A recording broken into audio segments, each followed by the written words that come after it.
നമസ്കാരം. ദക്ഷിണേഷ്യൻ കടലുകൾ വലിയ ഒരു സുരക്ഷാ ഭീഷണിയാണ് ഇന്ത്യക്ക് നേരെ ഉയർത്തുന്നത്.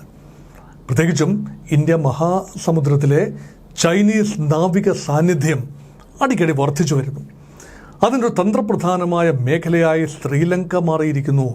അത് ഇന്നലെ തുടങ്ങിയതല്ല.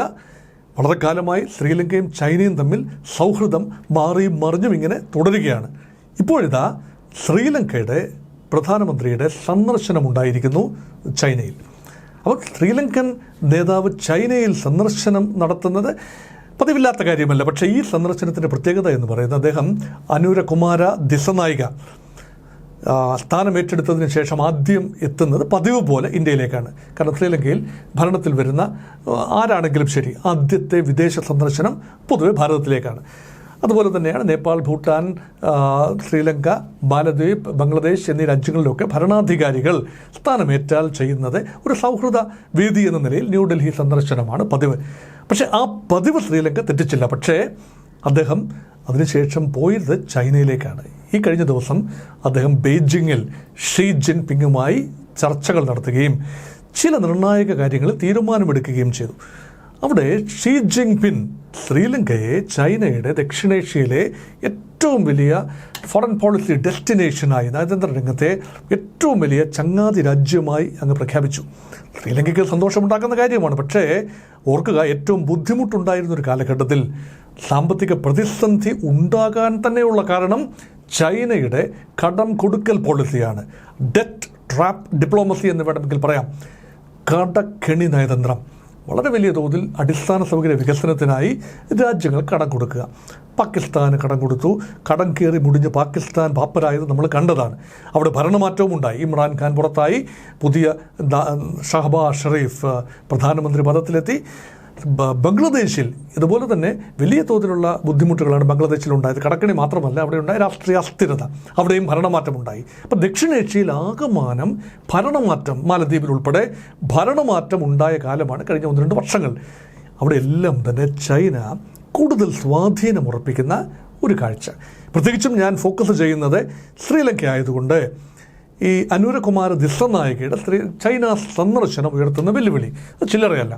നമുക്കറിയാമല്ലോ, ഹമ്പൻ തോറ്റ തുറമുഖം, ശ്രീലങ്കയുടെ ദക്ഷിണ ഭാഗത്തുള്ള പ്രധാന തുറമുഖം. ആ തുറമുഖത്തിൻ്റെ വികസനത്തിനായി $4.5 ബില്യൺ ചൈന ചെലവാക്കിയത്. പക്ഷേ അതിന് ശ്രീലങ്കയ്ക്കൊരു വലിയ വില കൊടുക്കേണ്ടി വന്നു. ആ തുറമുഖത്തിൻ്റെ 99 വർഷത്തെ നിയന്ത്രണാവകാശം ഒരു പാട്ടക്കരാറിലൂടെ ചൈനയ്ക്ക് കൈമാറേണ്ടി വന്നു. ചൈന ഇത് സമൃദ്ധമായി ഉപയോഗിച്ചു. അവിടെ വലിയ തോതിലുള്ള നാവിക സാന്നിധ്യമാണ് ചൈനയുടേത്. മാത്രമല്ല, ശ്രീലങ്കൻ കടൽ തീരങ്ങളിൽ, തുറമുഖങ്ങളിൽ ചൈനയുടെ ചാരക്കപ്പലുകൾ ഉൾപ്പെടെ ആദ്യമായിട്ടാണ് അത് സംഭവിക്കുന്നത്. കഴിഞ്ഞയാഴ്ച പ്രത്യക്ഷപ്പെട്ടു. ഇന്ത്യ ശക്തമായ വിയോജിപ്പ് അറിയിച്ചു എങ്കിൽ പോലും ശ്രീലങ്കയുടെ ഭാഗത്തുനിന്ന് കാര്യമായ തിരുത്തൽ നടപടികൾ ഉണ്ടായില്ല എന്നതും വേദനാജനകമായ കാര്യമാണ്. കപ്പലുകൾ ആ തീരം വിട്ടു പോയി എന്ന സത്യമാണ്. പക്ഷേ അസുഖകരമായ ഒരു ട്രെൻഡിലേക്കാണ് അത് നീങ്ങുന്നത്. മാത്രമല്ല, മാലദ്വീപിൻ്റെ പുതിയ പ്രസിഡന്റ് മുഹമ്മദ് മൊയ്സു ഇന്ത്യ സന്ദർശനം നടത്തി. പക്ഷേ ഇന്ത്യ സന്ദർശനത്തിന് മുൻപ് തന്നെ പതിവ് തെറ്റിച്ചുകൊണ്ട് അദ്ദേഹം ടർക്കി സന്ദർശിച്ചു, ചൈന സന്ദർശിച്ചു, ഭാരതവും സന്ദർശിച്ചു. ആ സന്ദർശിച്ചത് അദ്ദേഹത്തിന് സന്ദർശിക്കേണ്ടി വന്നു എന്ന് പറയുന്നതാണ് കറക്റ്റ്. കാരണം മാലദ്വീപിൻ്റെ ഒരു ഇന്ത്യ വിരുദ്ധ നയം, മുഹമ്മദ് മൊയ്സുവിൻ്റെ ഇന്ത്യ വിരുദ്ധ നയം, അത് ഇന്ത്യയുടെ ജനത, പ്രത്യേകിച്ചും ടൂറിസം രംഗത്തൊക്കെയുള്ള ഇന്ത്യയുടെ വളരെ വലിയ നിക്ഷേപങ്ങളുണ്ട്, യാത്രക്കാരുണ്ട്. അപ്പോൾ ഇന്ത്യൻ ടൂറിസ്റ്റുകളെ സ്വീകരിക്കാനില്ലാതെ വന്നാൽ മാലദ്വീപിൻ്റെ സമ്പദ് വ്യവസ്ഥ പപ്പടം പോലെ പൊടിയും. അതുതന്നെയാണ് ഇവിടെ സംഭവിച്ചത്. അതുകൊണ്ട് മാലദ്വീപിന് ഇന്ത്യയെ പിണക്കിക്കൊണ്ടൊരു തീരുമാനമെടുക്കാൻ കഴിഞ്ഞിട്ടുമില്ല.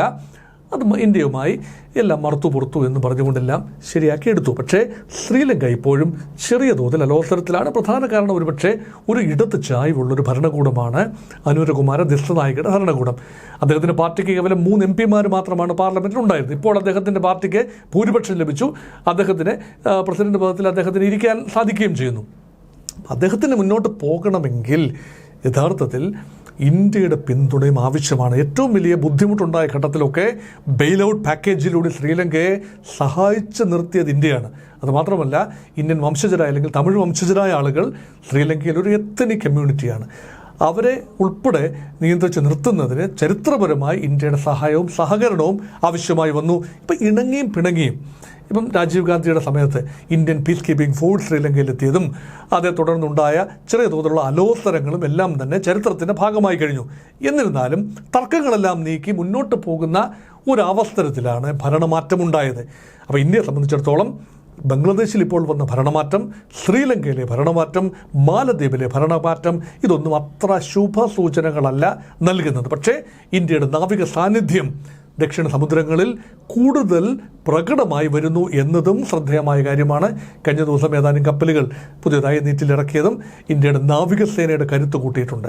അതുകൊണ്ട് ആരാണോ ദക്ഷിണ സമുദ്രങ്ങൾ നിയന്ത്രിക്കുന്നത് ആ രാജ്യമായിരിക്കും ദക്ഷിണേഷ്യയിൽ പ്രസക്തിയുള്ള രാജ്യം. ചൈനയെ സംബന്ധിച്ചിടത്തോളം ജിയോ സ്ട്രാറ്റജിക്കലി ബുദ്ധിമുട്ടുള്ളൊരു മേഖലയാണ് ദക്ഷിണ സമുദ്രങ്ങൾ. കാരണം ചൈനയ്ക്ക് കളത്തീരങ്ങളുണ്ട് എന്ന് പറയുമ്പോഴും നേരിട്ടുള്ള ആക്സസ്, ഇന്ത്യ സമുദ്രത്തിലേക്കുള്ള നേരിട്ടുള്ള ആക്സസ് പോയിന്റുകൾ കുറവാണ്. അതുകൊണ്ട് മലാക്ക കടലിടുക്ക് കടന്നു വേണം ചൈനീസ് വെസൽസിന് ബേ ഓഫ് ബംഗാളിലേക്കൊക്കെ പ്രവേശിക്കാൻ. അതുകൊണ്ട് അത് സ്വല്പം ബുദ്ധിമുട്ടാണ്. ഇന്ത്യക്ക് അനുകൂലമായ ഒരു മേഖലയാണ് ജിയോ സ്ട്രാറ്റജിക്കലി ദക്ഷിണേഷ്യ.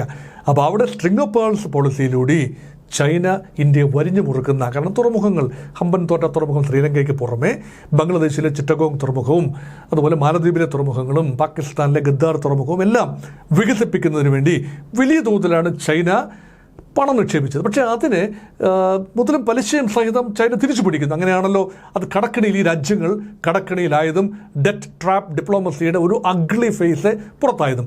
ഇന്ത്യ ഒരിക്കലും അങ്ങനെ ചെയ്തിട്ടില്ല.